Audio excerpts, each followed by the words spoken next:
In October 2007, a young man named Amol Survey was desperate. He had just graduated with a master's degree in design from Arizona State University. He had scraped together nearly $1,000 to attend a design conference in San Francisco, but when he tried to book a hotel, everything was sold out. The few rooms left cost more than $300 a night. He had nothing left. Then, browsing a design blog, he saw a strange link, a website called Airbnb and Breakfast. Two guys offering air mattresses on their floor for $80 a night. New to the United States, Amol had never heard of an airbed before. He had to Google it. It seemed crazy, but he was out of options. He submitted a request through a form on the website. When he didn't hear back, he tracked down Joe Gebbia's phone number online and called him directly. Joe was completely surprised. They had no idea someone would actually want to stay with them. And that's how Amol Survey became the first guest in the history of Airbnb. The two guys offering the air mattresses were Brian Chesky and Joe Gebbia. They had met as students at the Rhode Island School of Design.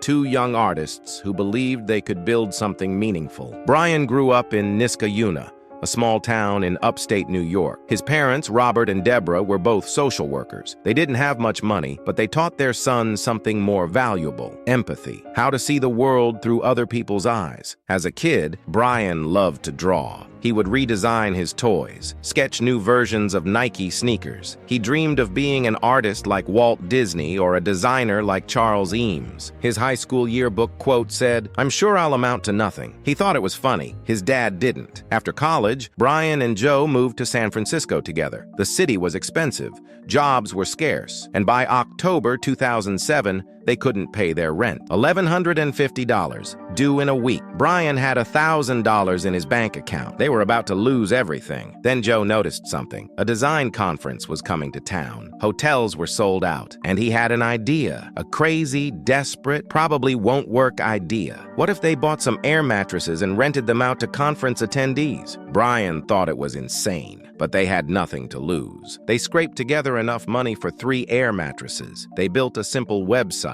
They called it Airbnb and Breakfast, and then they waited. 3 strangers booked: Michael, a father of 5 from Utah; Kat, a designer in her 30s from Boston; and Amol, the young graduate from India who had tracked down Joe's cell phone number. Brian and Joe expected backpackers, hippies, people looking for the cheapest option. Instead, they got professionals, designers like themselves, people who just needed a break. When Amol arrived, Joe was wearing an aviator hat and trendy glasses.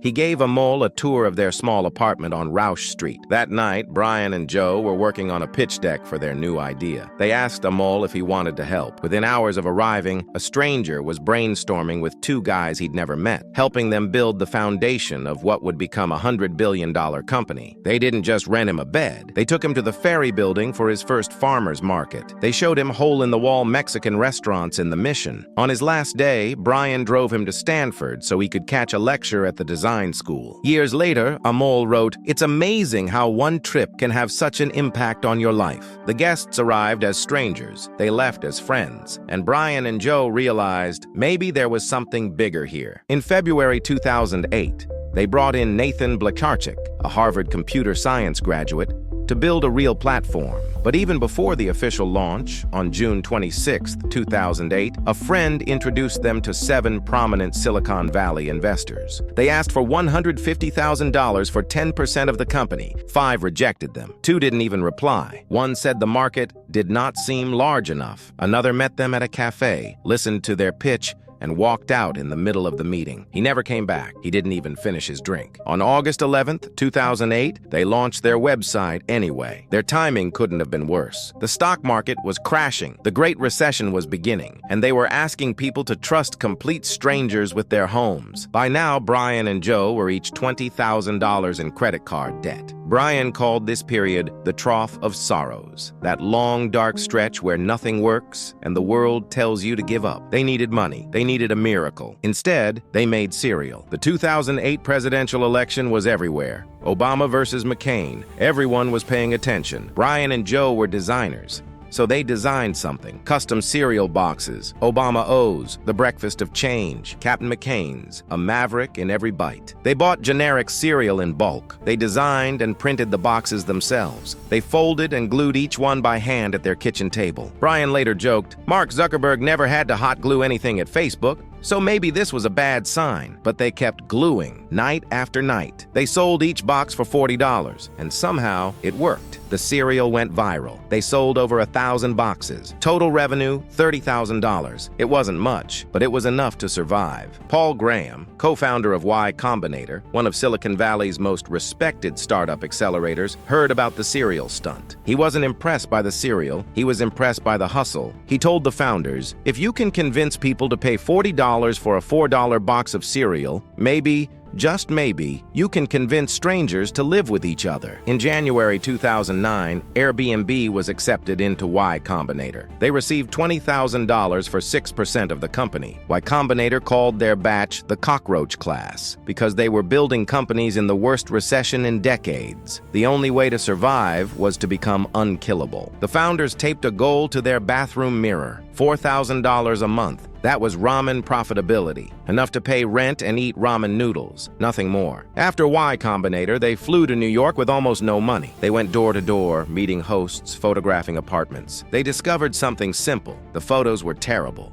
dark, blurry, uninviting. So Brian and Joe did something that didn't scale at all. They showed up with cameras. They rearranged furniture. They opened curtains and let the light in. They made each listing look like a home worth visiting, one apartment at a time. It was tedious, inefficient, and it worked. By March 2009, they had 10,000 users. They shortened the name to Airbnb. In April, Sequoia Capital invested $600,000. The company was finally real. Airbnb grew slowly at first, then faster, then unstoppably. By 2014, the company was valued at $10 billion. By 2017, $31 billion. And then came 2020. The pandemic hit. Travel stopped overnight. Bookings dropped 80% within weeks. Brian had to make the hardest decision of his career. Airbnb laid off 1,900 employees, nearly a quarter of the company. The valuation collapsed to $18 billion.